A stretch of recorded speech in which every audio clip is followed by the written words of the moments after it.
Selamat berjumpa kembali dalam layanan audio Sahabat Seperjalanan. Hari ini adalah hari Rabu 31 Juli 2024. Tema renungan saat teduh kita dengan judul Tamatnya Ketamakan. Tamatnya ketamakan. Firman Tuhan terambil dalam Lukas pasal 12 ayat yang ke-15. Katanya lagi kepada mereka, berjaga-jagalah dan waspadalah terhadap segala ketamakan. Sebab walaupun seseorang berlimpah-limpah hartanya, hidupnya tidaklah bergantung daripada kekayaannya itu. Mari kita berdoa. Bapa yang di dalam sorga, biarlah kami belajar untuk bisa menyikapi kekayaan, harta benda dengan cara benar dari sudut firman Allah. Dalam nama Tuhan Yesus kami berdoa, amin. Shalom sahabat seperjalanan yang dikasihi Tuhan. Ada dua sikap ekstrim yang dua-duanya salah. Sikap ekstrim yang pertama yang berkenaan dengan harta benda, yaitu sangat menjunjung harta benda. Dianggap bahwa harta benda itu menjadi segala-galanya, bahkan itu menjadi paling utama dalam hidupnya. Kelompok yang kedua adalah menganggap bahwa harta benda itu sesuatu yang duniawi. Bahkan kalau kita kaya dianggap sebagai orang berdosa. Semakin banyak harta benda maka dianggap kita sebagai orang berdosa. Maka dua-duanya adalah sebuah pemikiran yang keliru.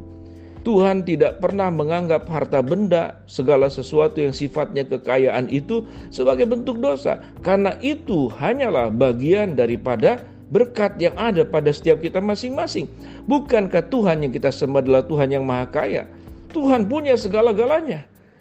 Dia menciptakan alam semesta di dalam dirinya. Kalau Tuhan bisa menciptakan alam semesta, mungkin 2 kali, 3 kali, puluhan kali dari seluruh alam semesta yang ada saat sekarang.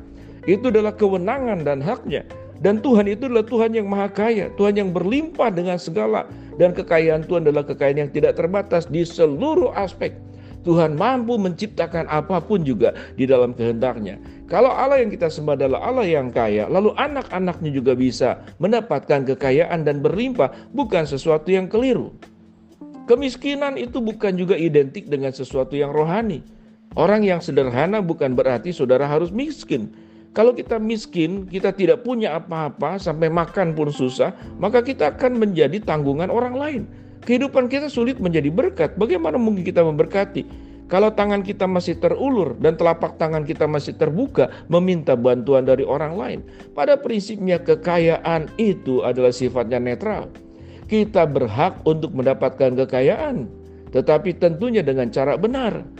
Dilakukan dengan cara benar, dikejar dengan cara benar, dikelola dengan cara benar. Setelah kita punya pun kemudian dikelola dan disalurkannya juga dengan cara benar. Tetapi kalau kekayaan dikejar dengan cara yang keliru, lalu kemudian dikumpulkan dengan cara yang keliru, digunakan dengan cara yang keliru, maka kekayaan itu akan mengakibatkan menjadi suatu dosa. Kalau kita berbicara tentang kekayaan, identiknya mungkin juga dengan mulut. Dari mulut bisa keluar berkat, tapi dari mulut yang sama itu bisa juga keluar kutuk. Dari harta benda yang kita punya bisa membuat kecelakaan buat orang lain. Dari harta benda yang sama juga waktu kita keluarkan bisa memberkati orang lain. Dengan demikian, bahwa Tuhan yang kita sembah adalah Tuhan yang maha kaya. Firman Tuhan berkata, yang tidak boleh adalah berjaga-jagalah dan waspadalah terhadap segala ketamakan. Sebab walaupun seorang berlimpah-limpah hartanya, hiduplah tidak tergantung daripada kekayaannya itu.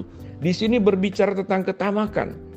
Kalau yang namanya tamak berarti dia akan memakai segala macam cara untuk mendapatkan semakin lebih banyak lagi dan lebih banyak lagi. Kalau sudah tamak itu adalah bagian daripada dosa, dia akan menempuh bagaimana menjadi semakin kaya dan dia tidak peduli caranya benar atau kemudian salah. Caranya itu melanggar hukum atau kemudian mengikuti aturan hukum. Dia sudah tidak peduli karena tujuan utamanya adalah kaya segala-galanya. Tetapi seseorang yang kemudian firman Tuhan ajarkan bahwa hidupnya itu tidak tergantung daripada kekayaannya. Bagian firman Tuhan pada ayat yang berikut dikatakan, hai orang bodoh, kalau malam ini jiwamu itu akan diambil, lalu apa yang kau kumpulkan itu untuk siapa? Lalu perintah Tuhan pada bagian ayat yang berikut dikatakan, hendaklah engkau kaya di dalam Tuhan. Orang kaya di dalam Tuhan itu berarti memang perjuangan kita dari hidup, sebagaimana kita ajarkan kepada anak-anak, sebagaimana kita perjuangkan, kita ingin lebih cerdas dalam pengetahuan, kita ingin menjadi orang yang makin terampil di dalam pekerjaan, kita juga ingin mengalami banyak kemajuan di seluruh aspek kehidupan, dan tentunya juga dalam aspek harta benda. Itu bukan sesuatu yang keliru, tapi tatkala harta benda dikejar dengan ketamakan, ketamakan berarti tidak peduli harta yang kita kejar itu apakah merugikan orang lain, apakah dengan cara menipu, apakah dengan cara menekan orang lain, apakah dengan cara yang licik, dia akan tempuh. Itu yang disebut dengan ketamakan. Tetapi orang yang menyikapi harta benda itu dengan secara proporsional dari terang kebenaran firman Allah, kita akan mengejarnya dengan cara benar, mengelolanya juga dengan cara benar, kemudian juga menyalurkannya dengan cara benar. Firman Tuhan berkata, kalau malam ini nyawamu diambil, untuk siapakah harta benda yang kau kumpulkan? Pada akhirnya, harta benda itu hanya ada selama kita hidup. Dan setelah kita mati, maka kita menjadi orang yang benar-benar miskin, tidak punya apa-apa lagi. Nafas yang Tuhan berikan pun tidak bisa kita pertahankan, kita akan hembuskan.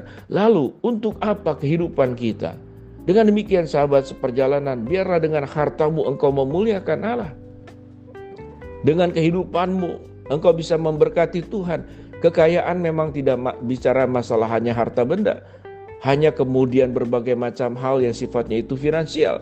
Tetapi semua kemampuan, posisi, strategis, profesi kita, talenta kita, karunia kita yang kita miliki, kita gunakan adalah semata-mata seluruhnya adalah untuk kemuliaan Tuhan. Termasuk juga seluruh kehidupan kita di dalam segala aspek. Waktu kita berbicara bukankah itu sebuah kekayaan? Orang yang bisu ingin sekali bicara, tetapi kita yang bicara, biarlah kita gunakan dengan baik-baik. Dan firman Tuhan berkata, mata pun juga harus penuh dengan hal yang baik, melihat yang baik, kemudian kita mengelola semuanya dengan baik, dan kemudian menyalurkannya dengan baik. Firman Tuhan mengajarkan, kalau ada seorang kaya di dalam bagian firman Tuhan di sini, dia punya hasil tanah yang sedemikian luar biasa. Lumbung-lumbungnya sudah tidak cukup lagi. Dia bangun lumbung-lumbung untuk menyimpan berbagai macam hasil pertanian yang dimilikinya dengan lebih besar lagi. Maka perjuangan daripada orang kaya yang bodoh dalam catatan Alkitab di sini, dia semata-mata semuanya hanya untuk diri sendiri. Sementara berapa banyak yang kita bisa sanggup makan, berapa banyak yang kita bisa sanggup pakai. Kalau kita bisa beli rumah puluhan, berapa banyak rumah yang kita bisa tinggal? Hanya satu. Tempat tidur hanya satu. Kendaraan hanya satu. Kalau kita serahkan segala sesuatunya adalah hanya membuat kemuliaan Tuhan, dan kita menyadari bahwa ketamakan itu akan tamat, seluruh yang kita miliki itu akan berakhir. Firman Tuhan berkata, kalau malam ini Tuhan mengambil nyawamu, lalu untuk apakah engkau kumpulkan semuanya itu? Bukankah itu sia-sia dan tidak ada gunanya? Mari sahabat seperjalanan yang terkasih di dalam nama Tuhan Yesus, kita berjuang menjadi semakin kaya, semakin diberkati, tetapi kita pun juga berjuang tatkala kekayaan itu ada pada diri kita. Kita kejar dengan baik, kita cari dengan baik, kita olah dengan baik, dan kita pun salurkan dengan baik. Kita bisa memberkati orang dengan banyak cara, salah satunya lewat finansial. Kalau Tuhan berikan berkat finansial yang lebih daripada orang lain, mari kita belajar menjadi pribadi yang memahami bahwa ketamakan satu hari kelak nanti akan tamat. Mari kita berdoa. Bapa dalam surga, kami bersyukur untuk firman yang kami pelajari. Hamba-Mu berdoa buat sahabat seperjalanan yang sakit, Tuhan jamah sembuhkan. Sahabat seperjalanan yang sedang menghadapi masalah, Tuhan bukakan jalan. Sahabat seperjalanan yang sedang berdoa mengharapkan sesuatu, Tuhan kabulkan dengan cara dan waktunya Tuhan. Di dalam nama Tuhan Yesus kami berdoa. Amin. Shalom sahabat seperjalanan, Tuhan memberkati kita semua.